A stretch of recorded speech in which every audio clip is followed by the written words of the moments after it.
There's a theory floating around right now that has Marvel fans absolutely divided. And honestly, once you hear the logic behind it, it's hard to disagree. Tobey Maguire's Spider-Man is coming back for Avengers Doomsday. We know that. But here's the thing nobody wants to talk about. He's probably not making it out alive.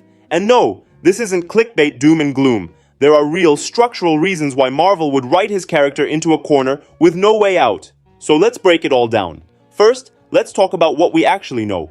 Avengers Doomsday is shaping up to be the biggest crossover event since Endgame. The Russo brothers are back in the director's chairs. Robert Downey Jr. is returning, but this time as Dr. Doom. And the multiverse is the connective tissue holding everything together. Now, when you pull characters from across the multiverse, you need stakes. Real stakes. Not, oh no, the sky is falling stakes. You need the audience to feel genuine loss, and that's where Tobey comes in. Think about it from a screenwriting perspective. You have 3 Spider-Men in play. Tom Holland is the anchor of the current MCU. He's got movies lined up. He's not going anywhere. Miles Morales is being built up as the next generation. His future is secure. That leaves Tobey. He's the legacy character, the one audiences have the deepest emotional connection to. And in storytelling, that connection is exactly what makes a death scene land. Here's something a lot of people overlook. Marvel doesn't just kill characters for shock value, at least not when they're doing it right. They kill characters when the death serves the story and moves the surviving characters forward. Tony Stark's death in Endgame worked because it completed his arc. He went from a selfish billionaire to a man willing to sacrifice everything. It meant something. Now apply that same logic to Tobey's Spider-Man. This is a character who has already completed his arc. We saw him learn the lessons. We saw him forgive. We saw him pass the torch to the younger Spider-Man in No Way Home. His story, for all practical purposes, is done.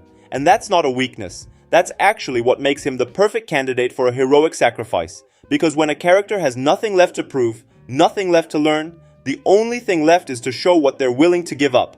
That's powerful storytelling. Now let's step outside the story for a second and talk about the business side of this. Because Marvel Studios doesn't operate in a vacuum. Every creative decision is also a financial one. Tobey Maguire is not under a long-term contract with Marvel. He's a legacy actor brought back for fan service and emotional resonance. Keeping him around long-term would mean renegotiating deals, figuring out where he fits in an already crowded roster, and potentially stepping on Tom Holland's toes as the primary Spider-Man.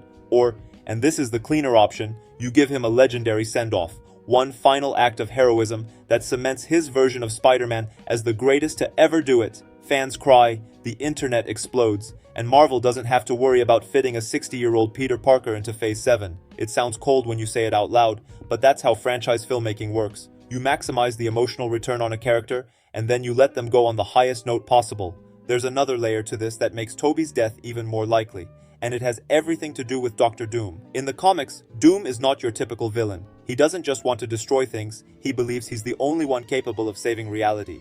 He sees himself as the hero, and that creates a very specific kind of conflict, one where the good guys don't win by punching harder. They win by outsmarting him, or by making sacrifices Doom would never expect. Now imagine a scenario where Doom has essentially won. He's reshaped the multiverse, the Avengers are on the ropes, and the only way to undo what he's done is for someone to make the ultimate sacrifice from within the multiverse itself. Someone who isn't native to the main MCU timeline, someone whose removal wouldn't collapse the primary reality. That someone is Tobey. He's the outsider, the visitor, the one person who can be removed from the equation without breaking the MCU's continuity. And if his sacrifice is what saves the multiverse, then his death isn't just sad, it's the linchpin of the entire story.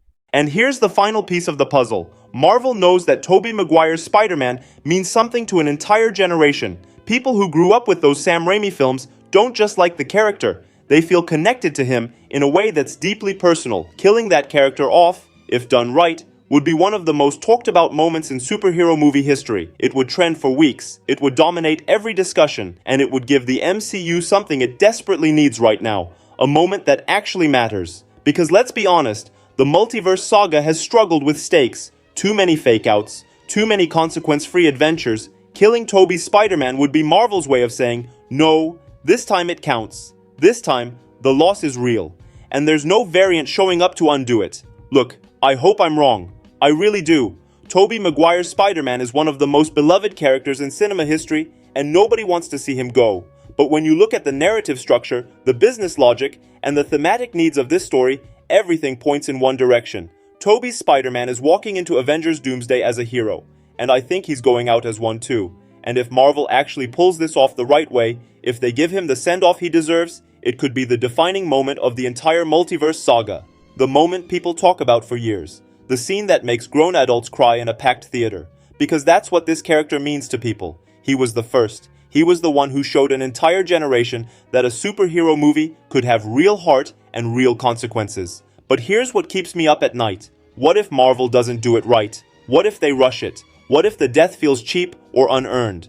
Because that's the risk. You only get one shot at something like this. You can't undo it. You can't walk it back with a variant or a timeline reset. If you're going to take Tobey Maguire's Spider-Man off the board permanently, it has to be perfect. Anything less would be an insult to the character and to the fans who've been with him since 2002. So Marvel, if you're listening, and I know you're not, but if you are, do it right. Give him the hero's exit, let him go out swinging. Literally. Let me know in the comments what you think. Do you agree that Tobey's days are numbered? Or do you think Marvel has something completely different planned?